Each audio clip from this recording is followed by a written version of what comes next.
How y'all doing? My name is Thompson Toussaint. I'm a tom-tom drummer for the Saxon Superstars. I've been a part of this group for 30 years now, and I look forward on being part of the group for a little longer.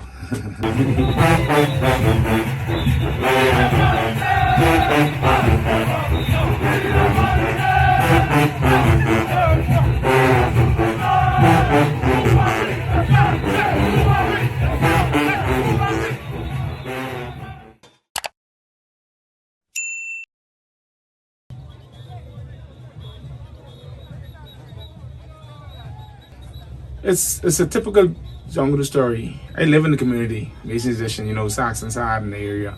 So I had no other way not to get involved in Junkanoo because Junkanoo is all around me. You understand? So, and I take to the drum because I had a neighbor where he's living, Mason's musician. I don't know if you know everybody, Lick, Alexander Green. Yeah, he used to live across from me, and when he used to beat the drum, I used to come outside and just stand up and watch him beat for like, I wouldn't say hours, but for minutes, because he used to come test his drum before he go to Boundary Partners, and I took a liking for the drum. And it was superstar JJ Jerome Johnson, who actually gave me the chance to actually beat the first drum. Actually put the first drum in my hand. You know what I mean? And I get involved in Junkanoo, like start rushing through Holding Roof, Brunel Archer them. They actually put me in the line, but JJ gave me the first drum, put the first drum in my hand, and I started beating from them. But like I said, I had no choice but to get involved in Junkanoo. This is Junkanoo community. Kind of like you say, this is a unique story because I ain't much going through this area. That's my first morning on bass. I didn't even beat drum. I dance. I actually dance. I was a part of the KV dancers in the late latter years. And then, like I say, JJ put the drum in my hand. I could have beat drum. And it was Gino Roll. I was in Central Primary, grade 6. Gino Roll is in Donald Davis, Junior Junkanoo. And I could have beat. So he carried me to Donald Davis, the beat for them, introducing Mr. Ross. And I in primary school and rolling over a senior school Junkanoo. See what I'm saying? So that was like, wow. See what I'm saying? And I in primary school. And when I actually went to high school, Donald Davis, I done develop my skills a little more, and I done actually beating drum with the Saxon. So grade 7, I beating. By the time I reached grade 9, I was actually rolling over the Saxons. So like you say, coming up through the ranks, like through my talent and the way I used to beat, people liked the way I used to beat. So it was kind of, I'd say easy road, but then it was kind of, everything just fall into place because if I done accomplished that goal, rolling over a senior school and primary school, man, I could try roll over a big group doing Junkanoo, see what I'm saying? So it's like, makes sense. Hey, man.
Like I say, my story always be different.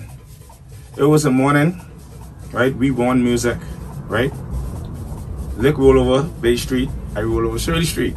See what I'm saying? We won music, but then I didn't look at it as like, I never used to look at it that way anyway. Oh, I roll over, I win my first music. I mean, I don't know where that come from, but I never used to look at it as we win music, not I win music. Because I always was a team player, and if I sound bad or the group sound bad, we all sound bad. Ain't no one different from so, because like you say, we do this collectively. But when I actually first rolled over the and then we went best music, it was like, I've been doing this. That's how it was to me. Like, ain't no surprise, because at the end of the day, when you have a plan and you execute it, you expect the best result. I mean, you might have a disappointment here or there, but then when you know you on that, it's like, yeah. I mean, nah, the party ain't bad. Yeah, man, celebrating. I mean, but even though I was rolling over, I still wasn't the lead drummer. So that's the difference. See what I'm saying? Lead drummer ain't necessarily roll over man. That's where a lot of people get a little confused. So when the group actually made me lead drummer, it was years. Like, see, I was an experience. So I had to actually learn as I go. Because for years I was like, I didn't know what to do. And then the senior fellas who was there before me, they was a little disgruntled, so they wasn't even looking at me to help me. And so what I did, I grabbed my peers. When I say my peers, I grabbed a young crew and fellas who willing to follow me. I mean, for instance, like Sean Adley. I mean, I think he's the leader of Genesis now. I started to go behind Sean Adley and 1 or 2 other fellas who was actually supporting me. And like I say, the rest is history. We going from there and but out.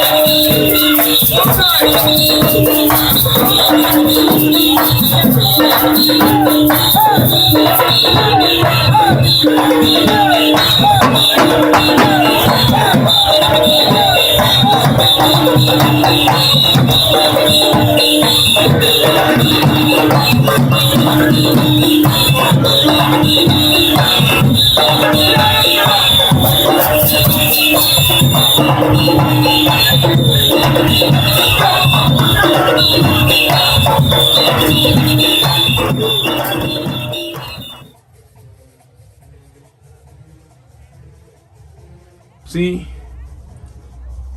when I was younger, I probably would give you a different answer. Saying, Junkanoo me now is, what I'm saying, like happiness way. Keeps me happy. See, saying, back then, I probably would give you a different answer, but now it just keeps me happy.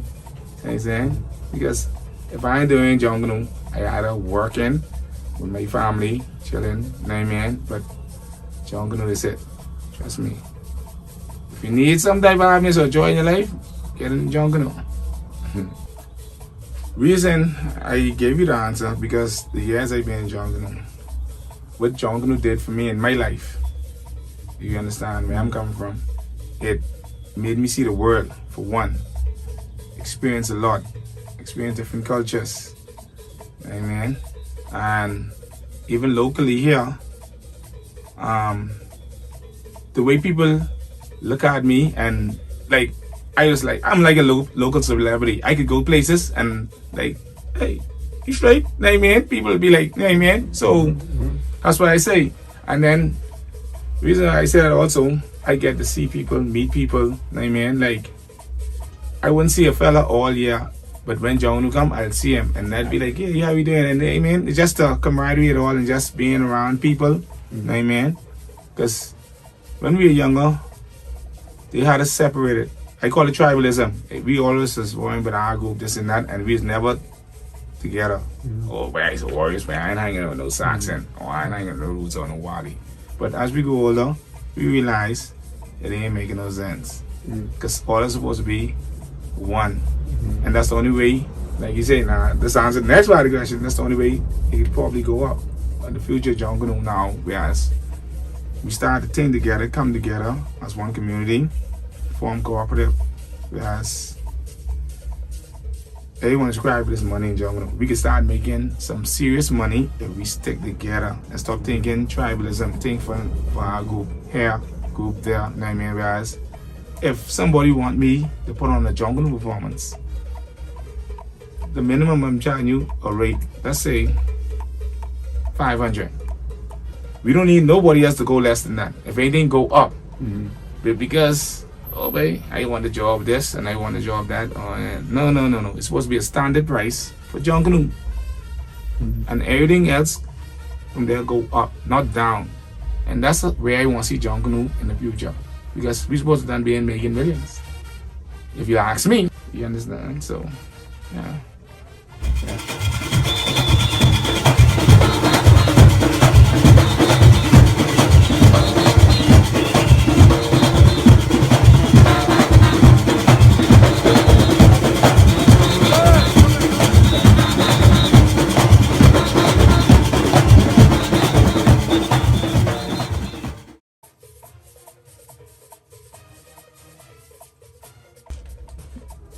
Well, for that to be reality, we need people who for Junkanoo, not for themselves. Amen. Stop this. Oh, we have a Junkanoo committee this, Junkanoo committee that, but at the end of the day, what they actually doing for Junkanoo? Nothing. They just getting themselves or whatever they getting. Because at the end of the day, the culture ain't getting no better. The festival they ain't getting no better. So if you see what's getting, if you thank God for the sponsors who keeping this thing going, because if it wasn't for sponsors, who's gonna pay for Junkanoo? We're supposed to be able to sustain ourselves for one, because we're supposed to be an entity in the one. See what I'm saying? But that's like I said, I ain't even mention the other festivals because at the end of the day, they well organized and they know what they dealing with. But us, boy, I lay that right down. I mean, not the ruffle feathers, but I done being marching gone, so. It only is happening that when you have the government involved, but private entities don't operate that way. But private entities don't operate. Only when it's the government, you know how you know how our people go. So that's all this people. What they could do with Junkanoo, like, all right, these two parades, like you say, because we just got back in this. We been off for 2 years, and they didn't even actually sit down and try to figure out a way forward. Came back with the same old, and they expect different results from whatever it is. See what I'm saying?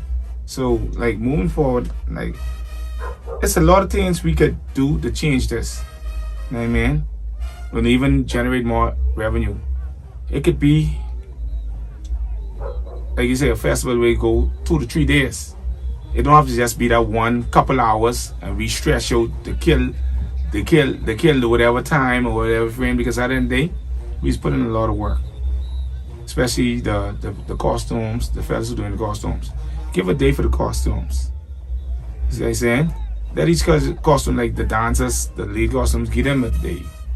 Then give a day for music and dance. You know what I mean? And then the parade itself, climax with the parade. You understand what I'm saying? You done lead through days, because let's say it's a 4-day event.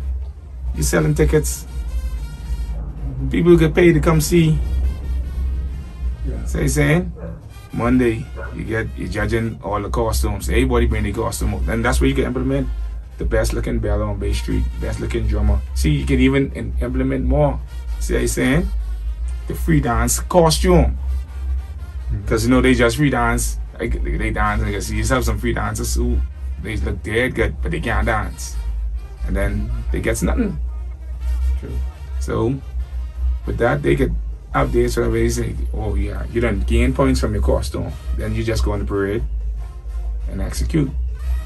Finish, you know what I mean? And the prizes will be even more fair that way, if you understand what I'm saying. Because now, the prizes, that's another kettle of fish. You get people judging Junkanoo who don't do Junkanoo, who don't even know about Junkanoo. Henceforth, this thing I hear all to say, tribalism, we don't trust each other.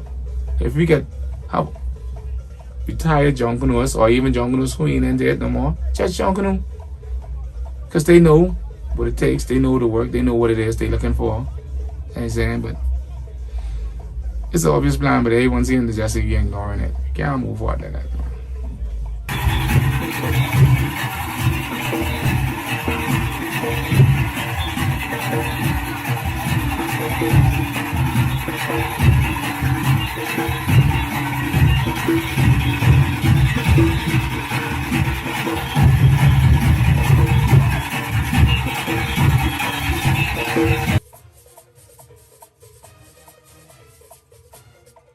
It's simple. I just quiet, laid back. I comfortable with people around. If I ain't around, nobody will know me. I could get, you know what I mean? I could get in there. But for the most part of it, it's just God bless me. That's all I say. God bless. Because no one teach me how to beat. No one actually make me who I is. That's just me. You know what I mean? I adapt to any environment I go in. Any environment. Adaptation. That's basically who I am. What happened, I wouldn't beat my drum the first lap because I dare, but because of circumstances, I wouldn't end up beating my drum. But I always present. I think I'd be sick of my bed and I hear Saxons line up, I jump on that bed and I could try and make it out there. So that's another one right there. I can ask myself not actually being out there doing it right now. I mean, I can't say it can't happen, but boy, I can't see it happening right now.